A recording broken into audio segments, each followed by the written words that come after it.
नमस्कार साथियों, मैं मनीष भारती संस्कृति पीसीएस प्लेटफॉर्म पर आप सभी का स्वागत करता हूं। साथियों, आज इस टॉपिक पर हम चर्चा करने वाले हैं। कहा जा रहा है कि यह प्रोजेक्ट जो है बिहार की तस्वीर को बदल सकता है। अब बिहार की तस्वीर बदलने का यहाँ पर समझिए कि दो तीन फैक्टर्स हैं। जब भी बिहार को लेकर के बातें की जाती है ना, तो कहा जाता है कि रोजगार एक महत्वपूर्ण मुद्दा है। इसके अलावा इसी से जुड़ा हुआ मतलब रोजगार बिहार में ना मिले तो पलायन होगा, ठीक है। और दूसरी बात कह सकते हैं कि खास करके आप छोटे-मोटे रोजगार से जोड़ करके देखिए, यानी कि स्थानीय लोगों को रोजगार मिल जाए, इसकी संभावना बिहार में नहीं रहता है। अब मैं ऐसा क्यों कह रहा हूं कि ये सारे जो फैक्टर्स हैं एक प्रोजेक्ट से पूरे होने वाले हैं, क्योंकि यहाँ पर कहा जा रहा है कि बिहार में एक और मरीन ड्राइव की व्यवस्था की जा रही है। एक आपने सुना होगा पटना में हुआ है, ठीक है? तो वो सबसे पहले जब किया गया उस बात को लेकर के बहुत सारे आशंकाएँ थे कि ये सफल हो पाएगा कि नहीं हो पाएगा। लेकिन बहुत सफलतापूर्वक उस प्रोजेक्ट ने अपना जो है योगदान बिहार के आर्थिक प्रदेश में कह सकते हैं पर्यटन के दृष्टिकोण से दिया।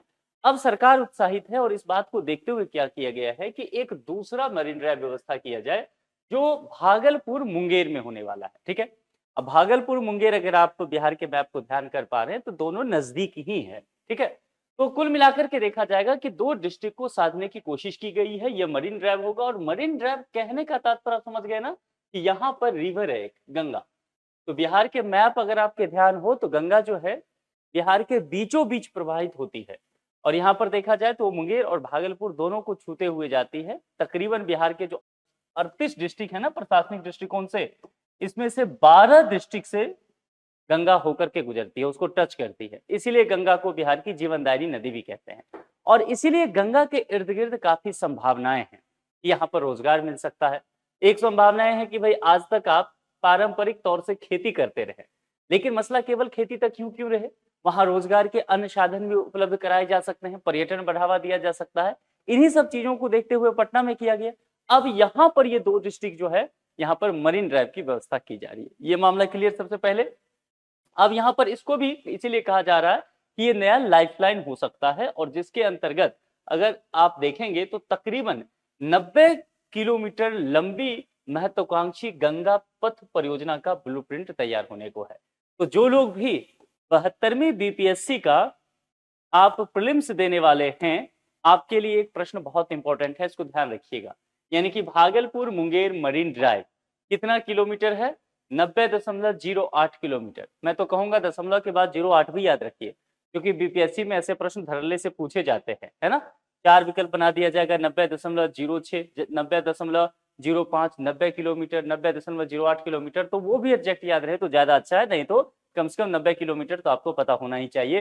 किस नदी के किनारे? गंगा नदी के किनारे। कौन दो डिस्ट्रिक्ट यहाँ पर? ये शुरुआती देखिए, पहले ही स्लाइड में 3-4 प्रश्न बनने की संभावना है। अब यहां से समझिए इसमें कितने रुपए की लागत लगने वाली है, इसको समझ लीजिए। 9,998 करोड़ रुपए की यह महत्वाकांक्षी परियोजना होने वाला है और कहा जा रहा है कि ये जो इंफ्रास्ट्रक्चर है, बुनियादी ढांचा है बिहार का, इसको पूरी तरह से बदल देगा, इतनी क्षमता इस प्रोजेक्ट में है।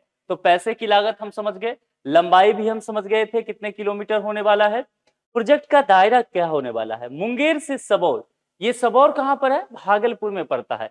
इस सबौर को लेकर के मैंने पहले भी कई बार कहा है कि ये प्रश्न बन सकता है। ये इसको 5 स्टार लगा। ये जगह जो है ना, ये काफी चर्चित रहा है पिछले 1-2 साल में। मखाना को जो जीआई टैग देने की बात कही गई थी, मिथिला मखाना शब्द वो जो चर्चा में रहा था 2022 में जीआई टैग, तो सबौर में एक कृषि विश्वविद्यालय है, ध्यान दीजिएगा। इसीलिए ये बहुत चर्चा में हमेशा रहता है।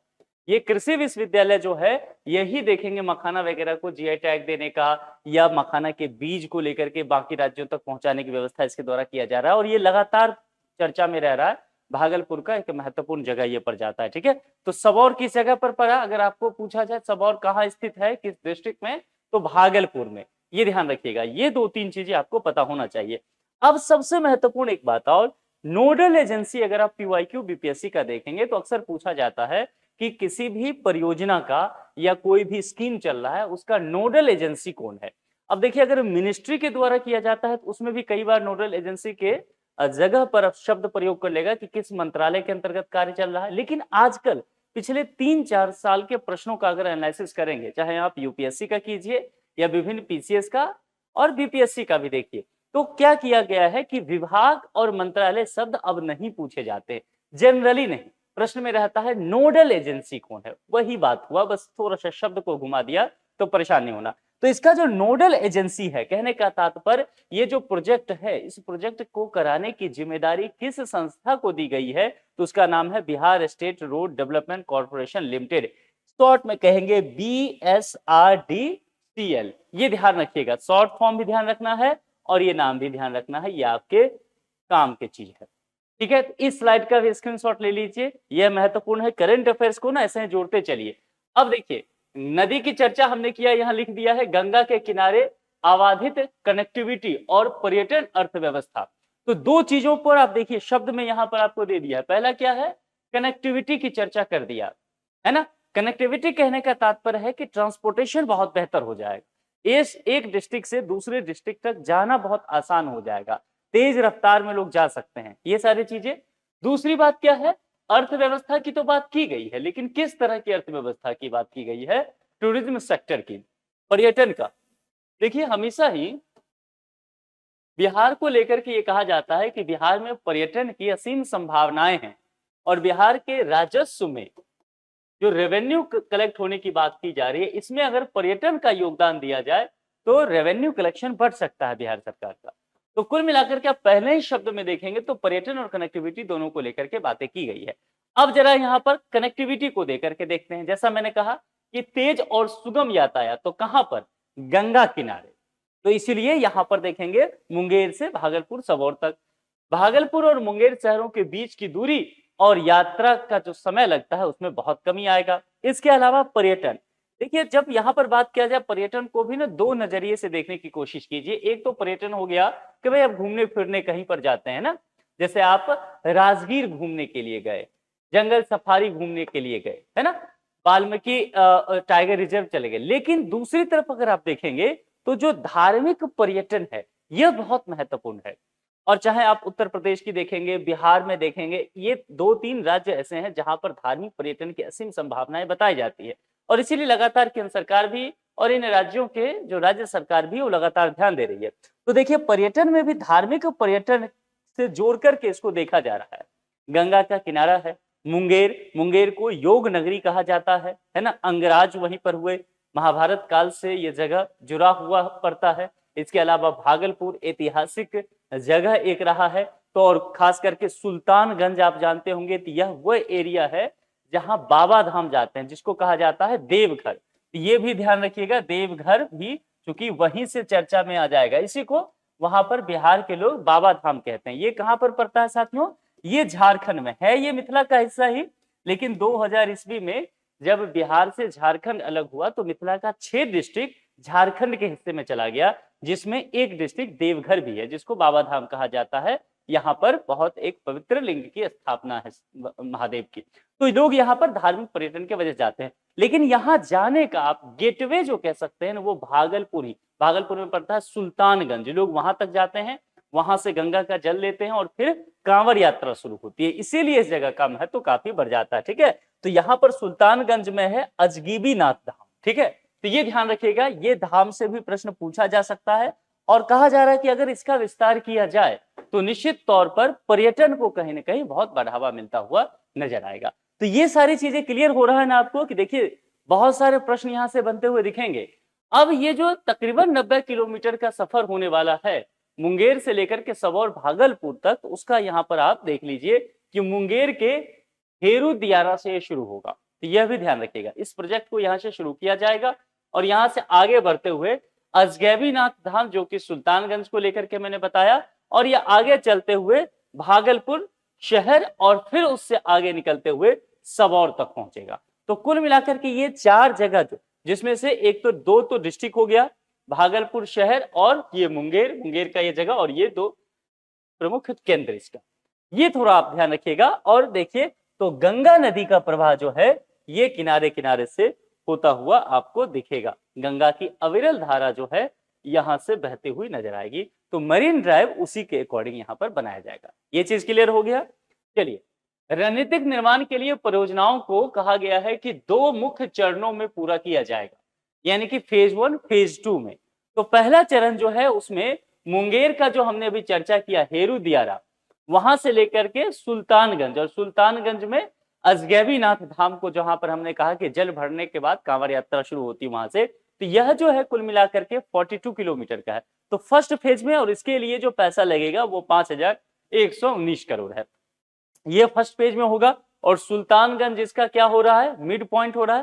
फेज 2 की जब चर्चा करेंगे तो इसमें सुल्तानगंज से भागलपुर होते हुए सबौर तक, ये जो आपने देखा ना कि पहला फेज तो यहां से यहां तक में हो जाएगा, ठीक है, ये वाला एरिया। और फिर जो है दूसरा फेज अगर आप देखेंगे तो यह वाला एरिया है, ठीक है। ये कहने का यहां पर तात्पर्य है कि यहां से फिर सुल्तानगंज से कार्य शुरू होगा और ये सबौर तक चलेगा, यही बातें यहां पर की जा रही है। इसकी लंबाई 48 किलोमीटर के आसपास और पैसा जो लगेगा 4,849 करोड़ रुपया के आसपास।